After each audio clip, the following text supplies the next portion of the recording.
Of course, we have a few other bills that we talked about this week, and it was a busy week. We talked about 4 other pieces of legislation outside of House Bill 406, fentanyl and mandatory minimums, and Senate Bill 1273 on voter guides. 3 were in the Senate and 1 in the House, including legislation on harmful materials in libraries, a constitutional convention, and defining domestic terrorism. And in the House, we did talk about fentanyl testing strips. So let's see where everything is now in this week's legislative wrap.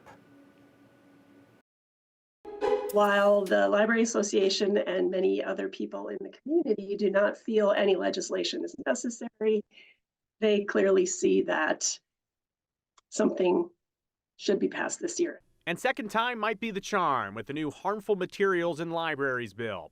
Senate Bill 1289 requires libraries set up a material review committee, provide relocation forms for parents, then hold public hearings to decide on a book. A parent can appeal for judicial review if they don't like the decision, or even file a lawsuit against the school or library for up to $250. This bill is the second attempt at banning books from libraries. House Bill 384, with the same title, it was sent back to committee earlier in the session. After nearly 3 hours of testimony, Senate Bill 1289 passed committee 6-3 with a do-pass recommendation. The legislation is waiting for its third reading on the Senate floor.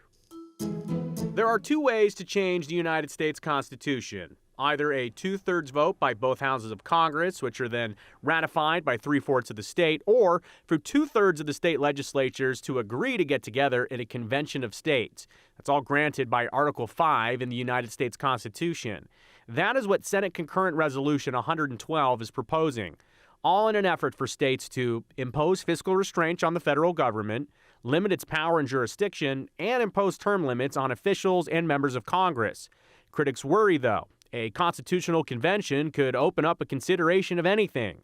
It takes 34 states to call for the convention, 38 to ratify any amendments that are proposed.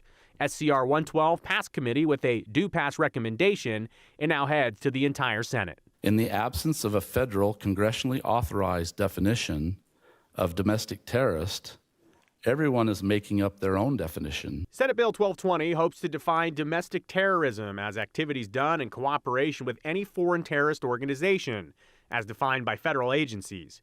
This would change Idaho's current anti-terrorism law, but also render our existing terrorist act useless. That's according to Idaho's former Attorney General, Jim Jones. Senate Bill 1220 was sent back to the Senate Rules and Administration Committee on January 26th after it was read for the first time on the Senate floor. We took a pause on legislation Wednesday to observe the Day of Love.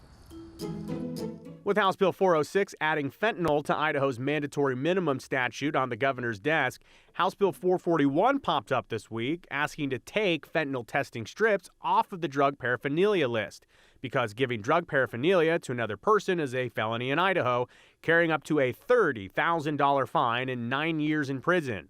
The bipartisan bill passed committee with overwhelming support and is filed for its second reading on the House floor.